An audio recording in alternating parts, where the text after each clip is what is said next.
आजकल आपने टीवी में देखा होगा काफ़ी सारे सोशल मीडिया चैनल्स पे कि लोग सुबह उठे और गुज़र गए, ऐसा हो सुना होगा आपने।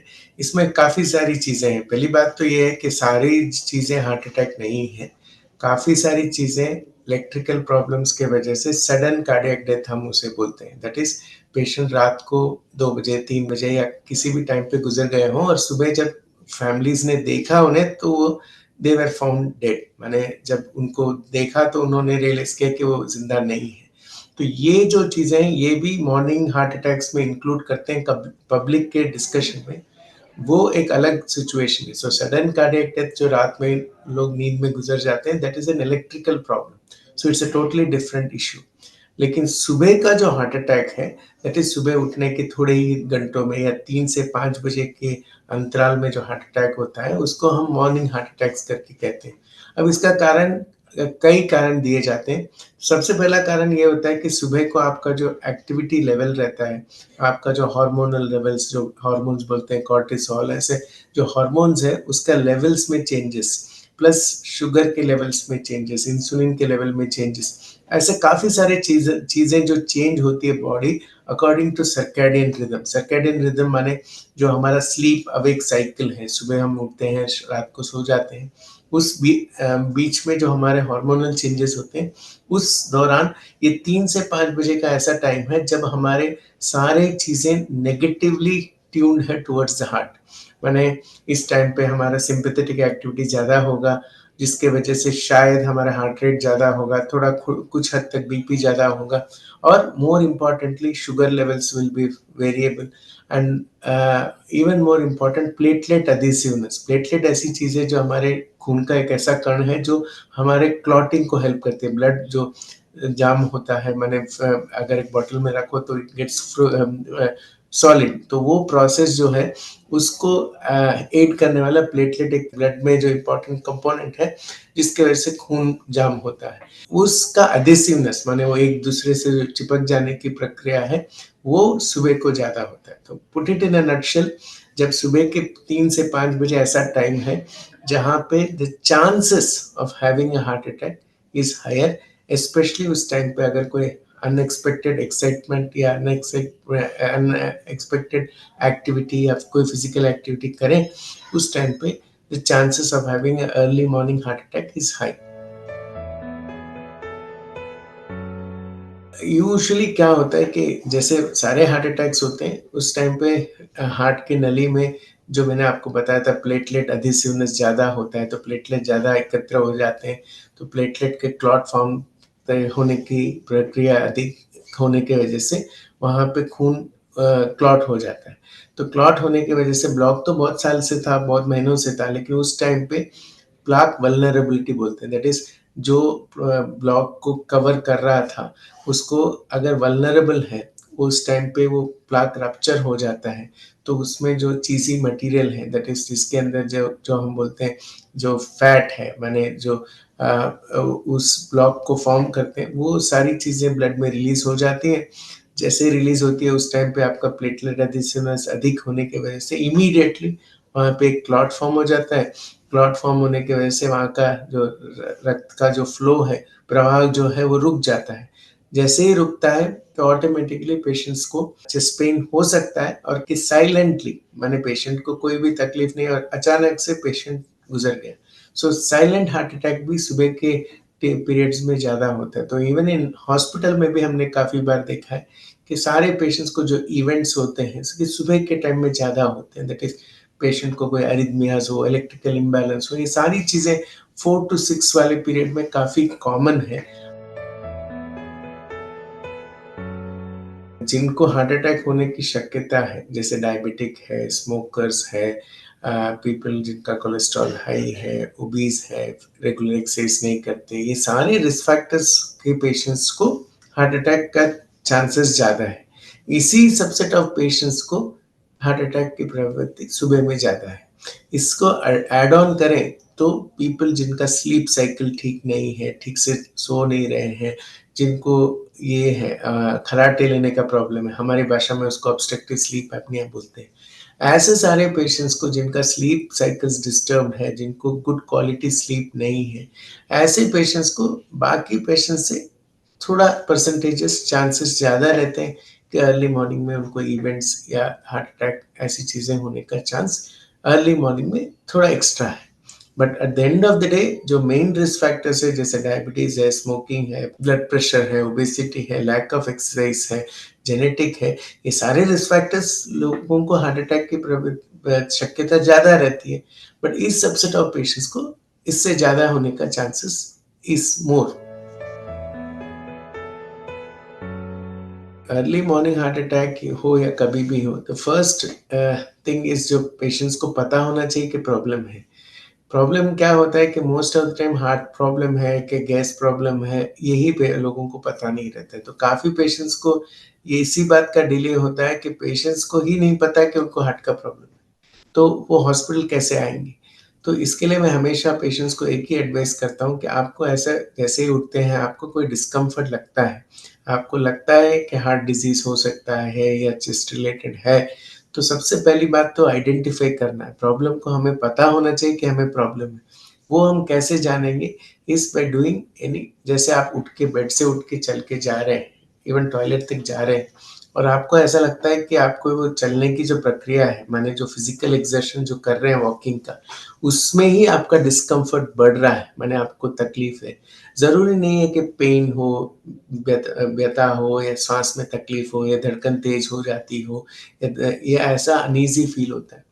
मैं तो काफ़ी पेशेंट्स को यही बोलते सुना है कि I was not feeling okay, but the clue is जो नॉट फीलिंग ओके है, अगर वो चलने से बढ़ जाता है, कोई भी फिजिकल एक्टिविटी आप सीढ़ी चढ़ रहे हैं, कोई तेज चल रहे हैं, वजन उचक के चल रहे हैं, ये सारी चीज़ें कोई फिजिकल एक्टिविटी से अगर आपका जो पीड़ा है, आपकी जो वेदना है, अगर वो बढ़ जाती है, that is the first clue that आपको हार्ट का प्रॉब्लम हो सकता है। तो मैं हर पेशेंट को हमेशा ये इंसिस्ट करता हूँ कि आपको कोई भी डिस्कम्फर्ट हो from the jaw to the umbilicus, माने आपके मुँह से लेके आपके नेवल पार्ट तक, अगर कोई आपको अनकंफर्टेबल फीलिंग है, आपको कोई असुविधा है, आपको लगता है कि कोई तकलीफ है, तो उठकर तेज़ चलने की कोशिश करिए। अगर आपको लगता है कि ऐसा करने से आपकी जो तकलीफ है बढ़ जाती है, तो please the first step is take medical attention. Go to a facility where you can take an ECG. That's the first thing you can do. अगर आप घर में आपके पास मेडिसिन है तो एस्पिरिन की टैबलेट ले सकते हैं, कोलेस्ट्रॉल की दवाई जो है एट्रोवास्टैटिन है, ये दोनों दवाई बिना कोई रिस्क के आप ले सकते हो। आज की तारीख में एनालाइज करें तो स्ट्रेस या तनाव is a bigger killer than smoking.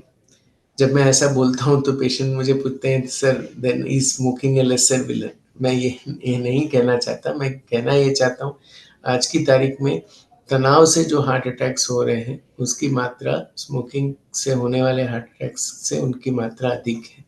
तो तनाव तो एक मेजर कारण है कोई भी हार्ट अटैक के लिए और मोर सो in morning heart attacks.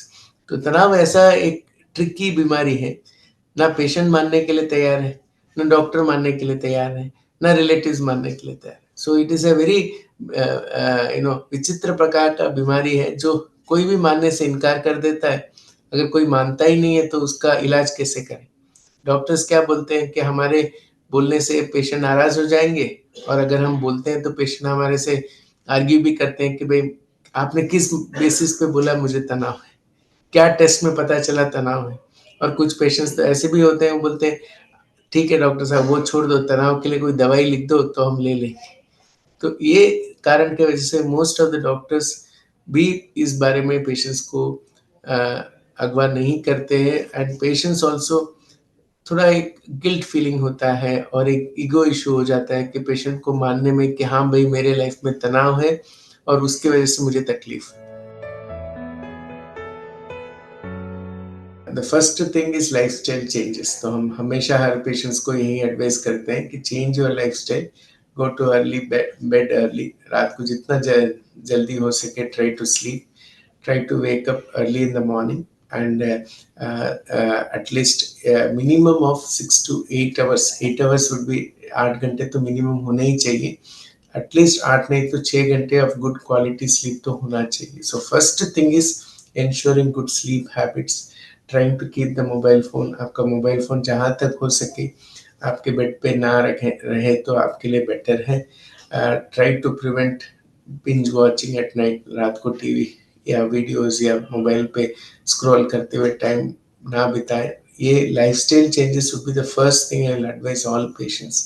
Second is आपके जो रिस्क फैक्टर्स है जैसे डायबिटीज़ है, ब्लड प्रेशर है, कोलेस्ट्रॉल है, ये सारी चीज़ों को ध्यान दें। इनको अगर आप रोकते हैं तो काफ़ी हद तक हार्ट अटैक का रिस्क को रोक सकते हैं। अर्ली मॉर्निंग एक्सरसाइज वो काफ़ी अच्छी बात है। ऐसा ज़रूरी नहीं है कि हर एक जन मैराथन दौड़े। हम तो हमेशा इंसिस्ट करते हैं कि marathon is not a good exercise, marathon is good for Instagram, not for heart. तो हम हमेशा पेशेंट्स को बोलते हैं कि अगर आपको डेली वॉक करते हो मिनिमम 30 मिनट, ज़्यादा नहीं 30 मिनट, जिसमें 3 किलोमीटर कवर करें।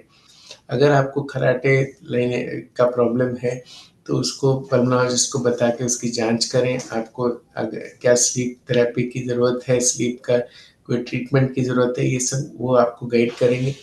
बट इन शॉर्ट अगर आप सारे रिस्क फैक्टर्स को कंट्रोल करते हैं हार्ट अटैक के लिए तो मॉर्निंग हार्ट अटैक को प्रिवेंट करना काफ़ी ईजी है। The traditional risk factors smoking है, अल्कोहल है, ये सारे risk factors morning heart attack के लिए काफ़ी हद तक जिम्मेदार रहते हैं, specially late night drinking, smoking. ये सारे रिस्क फैक्टर्स को कम करने से आपका हार्ट अटैक होने की संभावना को आप कम कर सकते हैं।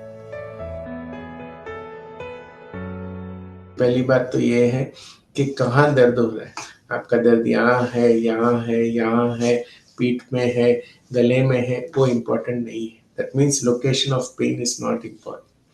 ये इम्पोर्टेंट नहीं है कि क्या हो रहा है, लेफ्ट साइड जा रहा है, यहाँ जा रहा है, जलन जैसे हो रहा है, आपको ऐसा चुभता है, ऐसा लगता है भारीपन है, ऐसा लगता है कि कुछ छेड़ रहा है अंदर से। ये सारी फीलिंग्स इम्पोर्टेंट नहीं।